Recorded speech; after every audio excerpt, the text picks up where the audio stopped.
양볼이 유독 빨갛게 달아올라서 신경 쓰이는 분들, 오늘 영상 시작하기 전에 3가지만 같이 체크해 볼게요. 첫 번째, 아침에 거울 보고 내가 언제 이렇게 살이 쪘지? 싶진 않으세요? 얼굴이 유독 푸석하고 눈도 잔뜩 부어 있고요. 아침마다 그러시면 체크하세요.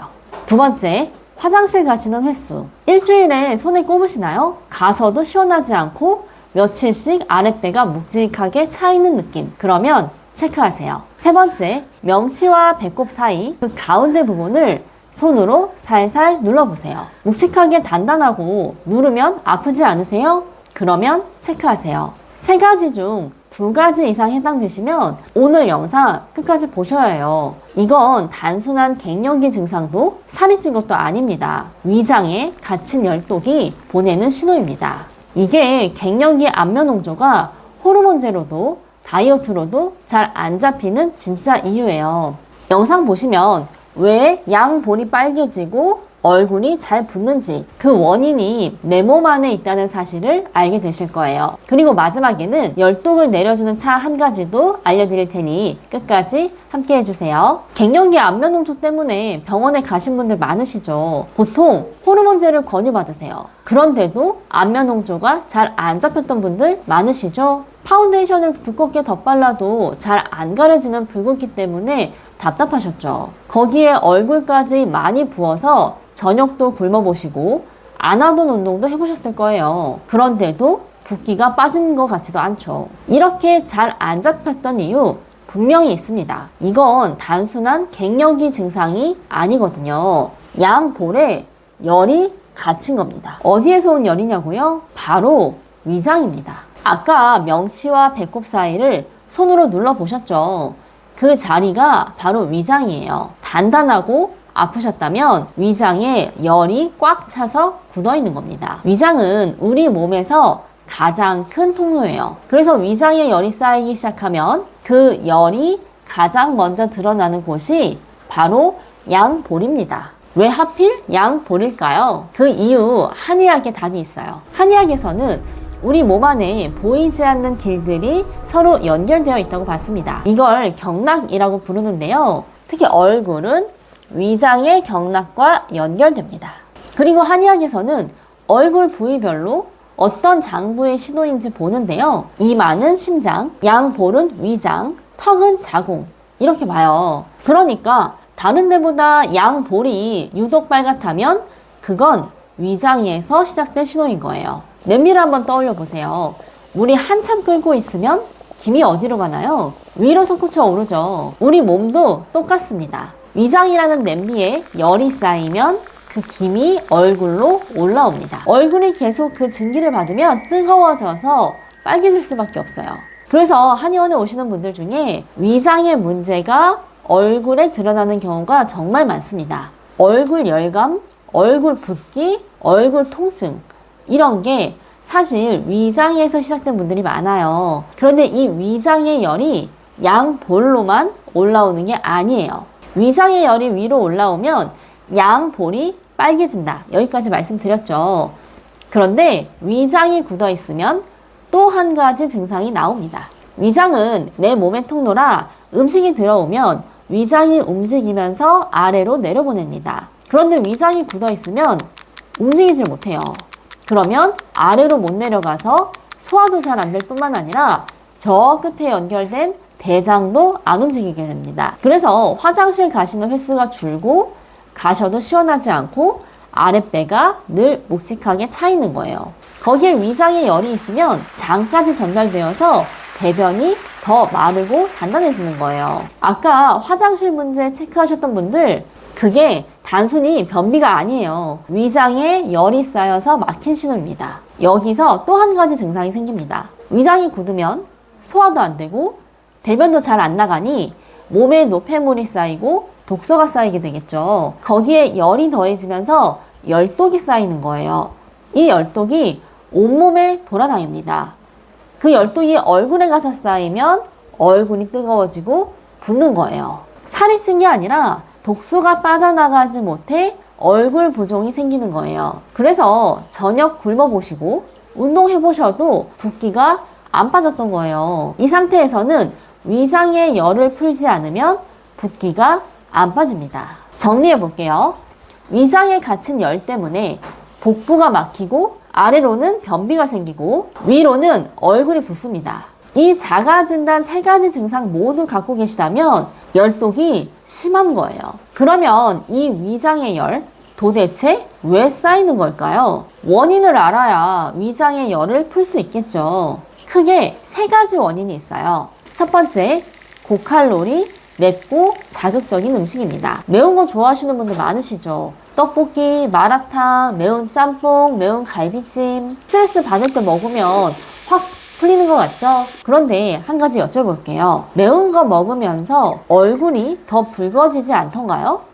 아마 유심히 보시면 다음날 얼굴이 유독 더 부어 있을 거예요. 그거 사실 우연이 아닙니다. 매운 음식, 기름진 음식, 자극적인 음식이 위장에 들어가면 위장에 열을 만들어냅니다. 그 열 때문에 얼굴이 붉어져요. 그리고 매운 음식만이 아니에요. 한 끼에 너무 많이 드시거나 늦은 시간에 드시는 것도 위장에 열을 차곡차곡 쌓이게 합니다. 위장이 쉴 새 없이 일해야 하니까요. 그래서 안면 홍조가 심한 분들은 혹시 내가 이런 식사 습관을 가지고 있지 않은지 꼭 확인해 보셔야 해요. 두 번째, 술입니다.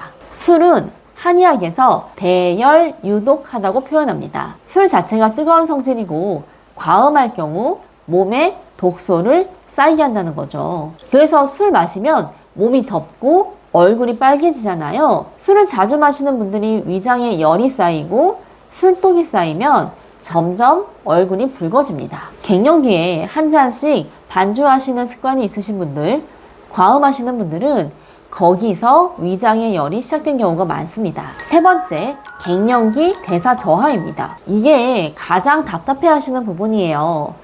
갱년기 되니까 소화가 잘 안 되지 않으셨어요? 자주 더부룩하고 배가 편하지도 않으시고요. 심지어 남들보다 적게 먹는데 살은 안 빠지고 오히려 몸은 계속 무겁습니다. 그 이유가 있습니다.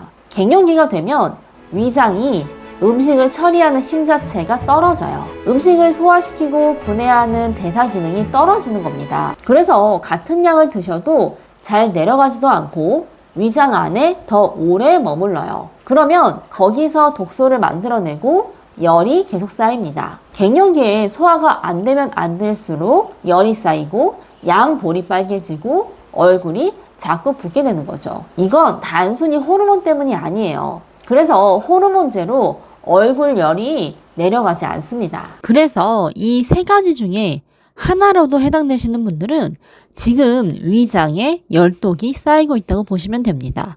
안면 홍조, 변비, 얼굴 부종 말고 위장에 열독이 쌓인 신호. 또 어떤 것들이 있을까요? 첫 번째, 입냄새, 그리고 입가 트러블입니다. 양치를 아무리 해도 입에서 냄새가 나는 분들 계시죠? 그게 위장에 갇힌 열독이 위로 올라오면서 입으로도 나오는 거예요. 입가나 턱 주변에 자꾸 뾰루지가 올라오시는 분들도 마찬가지예요. 위장의 열이 입 주변으로 솟구쳐서 그 자리에 염증을 만드는 겁니다. 두 번째, 잇몸이 자주 붓고 시린 겁니다. 잇몸이 자주 붓고 양치할 때 잇몸에 피가 나시는 분들 치과에서는 잇몸 약하다고만 하시죠. 그런데 한의학에서는 잇몸도 위장과 연결된 자리예요. 위장에 열이 쌓이면 잇몸으로 올라와서 잇몸을 붓게 합니다. 세 번째, 갈증과 입마름입니다. 물을 마셔도 갈증이 안 가시는 분들 있으시죠. 입이 자주 마르고 찬물만 자꾸 찾게 되고요. 위장에 열이 가득 차 있으면 그 열이 입안에 있는 진액을 말리거든요. 그래서 아무리 마셔도 갈증이 안 풀리는 거예요. 어떠세요? 지금까지 말한 증상들 갖고 계세요? 안면 홍조, 변비, 얼굴 부종, 입냄새, 입가 뾰루지, 잇몸 염증, 갈증. 따로따로 보면 다 다른 증상 같지만 사실은 위장 한 군데에서 시작된 신호예요. 그래서 피부과도 가보고 변비약도 먹어보고 치과도 가보고 하면서 따로따로 해결하려고 해도 잘 안 잡히었던 거예요. 위장의 열독을 풀어주지 않으면 이 신호들은 곳곳에서 계속 터집니다. 그러면 위장의 열독 어떻게 풀어야 할까요? 당연히 위장의 원인이 되는 것들을 조금 줄여주셔야 되겠죠. 매운 음식, 자극적인 음식, 기름진 음식 조금 줄여주시고요. 술을 자주 드시는 분들이라면 그것 또한 줄여주셔야 합니다. 그리고 집에서 쉽게 할 수 있는 방법 알려드릴게요.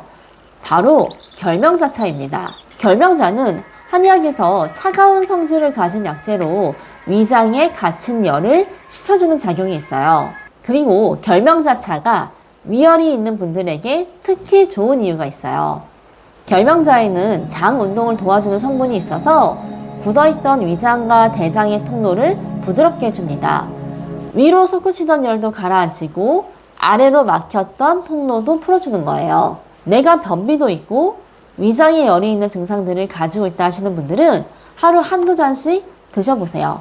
결명자차는 티백 형태로도 많이 나오기 때문에 쉽게 구하실 수 있을 거예요. 다만 결명자차만으로 해결이 잘 안 된다면 한의원에 와보시는 게 좋습니다. 제가 말씀드린 증상을 많이 갖고 계신 분들일수록 차 한 잔으로 잡을 수 있는 단계를 넘어선 경우가 많아요. 위장의 열이 오랫동안 쌓여 열독이 심한 분들이거든요. 그런 분들은 단계별로 위장의 열을 내려주는 치료가 필요합니다. 복부에 직접 놓는 해독약침이나 깊이 자리 잡은 열독을 풀어내는 한약 처방이 필요한 분들도 계십니다. 오늘 내용 정리해 드릴게요. 양볼이 빨갛게 달아오르고 변비가 있고 얼굴이 자꾸 붓는 것. 이 세 가지 증상은 위장에 갇힌 열독이 보내는 신호였습니다. 단순한 갱년기 증상이 아니에요. 호르몬제로도 잡히지 않았던 이유가 바로 여기에 있었던 거예요. 이 채널에서는 내 몸의 고장난 온도를 함께 찾아드리고 있습니다. 내 몸 상태를 잘 모르겠다 하시는 분들은 한의원에 오셔서 편하게 말씀해 주세요. 오늘 영상이 도움이 되셨다면 좋아요, 구독 부탁드려요. 다음에는 얼굴은 화끈거리는데 손발은 얼음장처럼 차가운 분들에 대해 말씀드릴 예정이에요. 갱년기 안면 홍조에 수족 냉증까지 함께 있으신 분들은 다음 영상도 꼭 챙겨봐 주세요. 감사합니다.